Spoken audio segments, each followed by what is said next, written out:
But how you have BO and you doing all this shit. And on top of that, when you cough, your breath stank. Like, bro, I swear to God. Speaking of flying, airlines, okay, as we have said, British Airways, you know what? You know what? Let's clap it up for British Airways. You know what I'm saying? Let's clap. Aside from the fact that y'all charged me $2K for an economy ticket, even though the flight was 10 hours, so like low-key, they're kind of that expensive anyways. At least my wasn't delayed. It wasn't delayed. It didn't get canceled 4 times. I didn't have to change gates 83 times like I did in Canada. My beef with this airline was not the airline itself. It was this passenger I had to sit next to.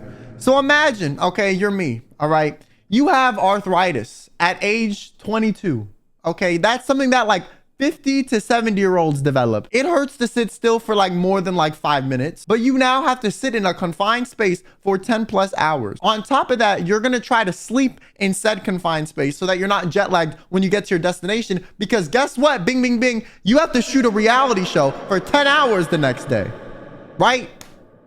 So I'm trying to sleep.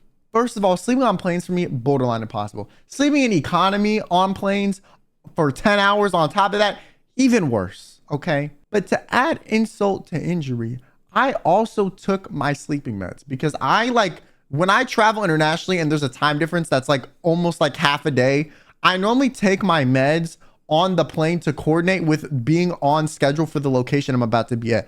So if it's gonna be nighttime or morning when I get there, I'm gonna take my nighttime meds when I take off on the plane, right? That way I could sleep, okay? Because I have a sleeping med. My sleeping meds was not strong enough to deal with the bullshit I was sat next to.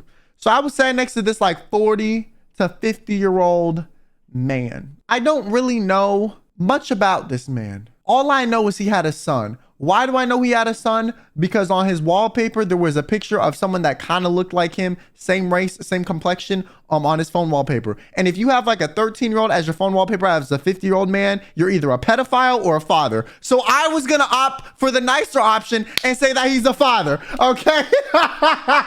Because the only other option is he's a little P Diddy. So I'm gonna be nice. Okay, he didn't try to cop a feel on me on the plane, so I'm gonna assume he's a father, all right? So I think he was a father because his kid looked like teenage age, and he didn't look like he was like old, but he didn't look like he was young either. So I was like, he's like 40, 50s. And then next to him was this other man, similar racial complexion, but I don't know if they knew each other or if they just did that that like people do where they bond over like some common interest. Okay, I know sometimes people that are like, this isn't really a white people thing, okay? Us white people, we don't really do this. But I know I've noticed other races, when they see someone of their same country of origin, tend to bond over it as like a common way to start a conversation. Me and the fellow, pasties, we don't really do that shit, okay? I don't give a fuck about you, all right? The fact that we look the same color, like, I don't care, all right? But this is something that I notice that happens. So I'm not sure if that is how they started conversing or if they already knew each other, but they were being pretty familiar on the plane. I intentionally got the aisle seat, okay? I booked ahead of time to get an aisle seat, and I did it. Big planes, they have 3 rows of seats. There's one on the far left, one in the middle, and one on the far right. And there's 2 aisles, one in between the middle and far left, and one in between the middle and far right. I took the aisle seat on the middle row with the right aisle on the right side of the plane, okay? So that way, and the reason I took the middle row of seats is because that way there's two aisles that the middle passenger could exit from, so that if I'm asleep, they don't exit on top of me, right? And also, if I need to pee, I'm not disturbing somebody, because I pee a lot, as y'all know, okay? So I was being very calculated and strategic with my seat choice, right? And this man that I was unfortunately sat next to. Frame 1, we get on the plane. If people do this as the middle seat passenger, like, respect -10 already, okay? I already know you're gonna be a dickhead. These are the armrests. You share an armrest with the middle seat on the plane if you're on the edge, right? And they share one with the other side. Frame 1 is doing this. And not only is he arm resting, he's like pressing up against me. So his arm is going over the armrest and like touching me like this. When I sit in a plane and I don't know the person next to me, I always do this. Okay, pretend these are the armrests, right? I keep my inside of them, even if it's a little bit squished, so that I don't have to worry about it, okay? This motherfucker did not care. And I mean, he was like, this guy's gonna be an issue. On top of that, he starts man-spreading into my seat, okay? When you sit on a plane, the aisle or the armrests are like the dividers for your seat foot space, okay? On top of that, under the seats, there's even a bar separating the seats, okay? And if you're on the aisle side, your area for your feet is normally tinier.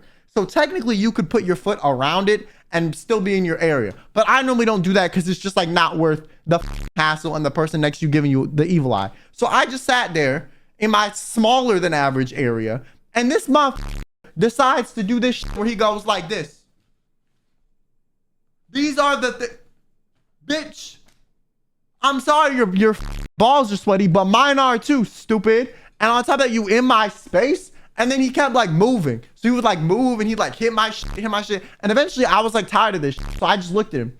He didn't get it from me looking at him. So then what I did is his leg was here and I just bumped it out of my way. I did this and then he moved it, right? Okay. But then on top of that, every now and again, he would do this thing where he would adjust. And you know how when I'm on a plane, if I'm like taking off a hoodie or if I'm like adjusting something in my seat, I lean away from the person that I'm adjusting into and lean towards the aisle, or I lean away or lean forward or kind of turn so I'm not in the other person's space. This motherfucker was like WWE in my ass from the side, okay? He was like elbowing my like going over us like this. He'd be like I'm trying to sleep for one, okay? But for two, I hadn't even attempted to shut my eyes yet, okay? I was assessing the man next to me to determine, you know, so I could mentally prepare myself for the lack of sleep I was gonna get. This is before I even started trying to sleep. This was already happening. This was like the first like 10 minutes. And then sometimes he would also do this thing where he would like, when he would adjust, he would like lean over and like cough in your direction. So he'd be like,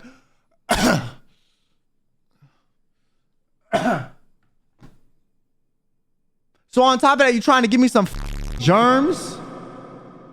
I already have arthritis and you all up in my space that's already too tiny. Okay, I'm 6 feet tall. You're like 5. My man was like 5'5" easy. Okay, this seat was already more comfortable for him than it was for me. Okay, I had a whole like 5, 6, 7 inches on this motherfucker. Okay, and on top of that, you all up in my space and now you're coughing on me. And on top of that, I ain't trying to be that guy. I ain't trying to stereotype, okay? But all I'm saying is like, he had like some BO too. So it's like, listen, I could have excused, you know, one of the 3 things, but how you have BO and you doing all this shit. And on top of that, when you cough, your breath stank. Like, bro, I swear to God, yo! Was he a big guy? The thing that pisses me off about this even more is he wasn't really a big guy, okay? He was an average size 40 or 50-year-old. So he didn't need all that room. He didn't need to elbow all up in my space. He didn't need to spread his legs out. All he needed to do was like turn his body a little bit when he was looking for a seatbelt. Turn it this way when you're looking for your seatbelt. But no, instead of turning, you wanna know what he'd do? He'd go. Like, how can you contort your arm like you some escape artist, but you couldn't turn your torso a little bit? And then on top of that, when he was trying to fall asleep, sometimes he'd like be like, and he'd like lean over like this and then kind of lean into your seat. So now I'm sat next to this motherfucker and for 10 hours, uncomfortable, and I have to try to sleep too so that I am not out of it for this audition that I'm also going to be filmed for 10 hours straight. For troubles, man. Thank you, Danny. I appreciate it. I'm gonna use this money if I ever have to fly international again to get a premium economy ticket or fly business class, because I'm not dealing with this shit again. I swear to God. After this happened enough, I was like, you know what? This man's feelings. I looked at him and I said, hey, could you please stop elbowing me and leaning into my seat? I want to sleep and you are making it very difficult and uncomfortable for me. That's what I said to him. And he said, huh? Yeah, no problem, man. No problem. Yeah, yes. Yeah, I see. 5 minutes later, I'm getting elbowed again. And I know the listen, I know the motherfucker speaks English. Okay, I'm not even gonna give him the ESL pass because he was the dude next to me. He was speaking to, having a whole conversation. They were like, beep, boop, beep, boop. They looked like 2 40-year-old women bonding over the fact they hated their husbands. How in-depth this conversation was with the random man next to him. So I knew he understood what the fuck I was saying. So I was like, yo, I'm getting pissed. So then I downloaded for this flight and the flight back 4 seasons of Attack on Titan. And I was planning on watching that. Mostly on the flight back because on the way there I wanted to sleep, but the flight back I would have to be up for a longer amount of time. But you want to know what also pissed me off? This like shouldn't have pissed me off, but after everything else that this degenerate did. I was watching Attack on Titan. I got a thing to hold my phone, so I didn't have to do this, all right? And it was in front of me. This man would like, this was my phone, right? Okay, imagine this is my phone. He would like lean over into my seat to kind of look at what I was looking at like this, and just like was watching it. Keep in mind, I had no subtitles, and the motherfucker could not hear what the fuck was happening. Like, was that really that bad? No. But imagine you're watching something and you know someone is just like peering over your shoulder like this. Spill all the tea, Queen. Like, you're gonna feel uncomfortable, bro. You're gonna feel uncomfortable. Like, it's just weird. Like, why you all up in my shit, bro? Like, back the fuck up. Like, you don't know what the fuck's happening. I don't, like, I see you in my peripheral vision, and now you fucking up my enjoyment of the show because you're breathing down my neck, okay? I could feel your breath. Back the fuck up, okay? And I don't need to feel your breath after feeling your elbow, your leg, okay? Your shoulder, and smelling all of your BO. I don't need all that. Just give me one of the four, not all four, bitch. How you gonna check off every option of awful? I had to sit next to this man for 10 hours. I was losing it. I really was losing it. Like, I was actually losing it. Like, at one point, I really wanted to just like violently shake his seat when I got up to go pee to like wake his ass up. Cause he was sleeping so peacefully while also like falling into my seat and elbowing me like I wanted to be like, if I ain't sleeping, you ain't sleeping. Cause I ain't sleeping because of you. I ain't gonna sleep because y'all not gonna get no sleep because of me. That's what the fuck I wanted to do. I wanted to crash out on this airplane, okay? Then after I got through security, it was fine. But also I got beef with the UK, okay? Listen, this is not personal. How the f to go 15 miles in this bitch is it an hour and 40 minutes? 15 miles, my man? Anywhere else in America, you can go 15 miles and it's like 30 minutes max, bro. An hour and 40? You should have just taken the tube, Quinn. After riding 10 hours, I'm not figuring out how the metro works, okay? I'm tired, I'm Ubering, all right? Out of here. I'm not lugging my luggage on the train after getting no sleep next to this degenerate ass passenger on this goddamn flight. It was just pain, suffering, and misery. And that's all that was my first fucking day. Yeah, that guy on the plane.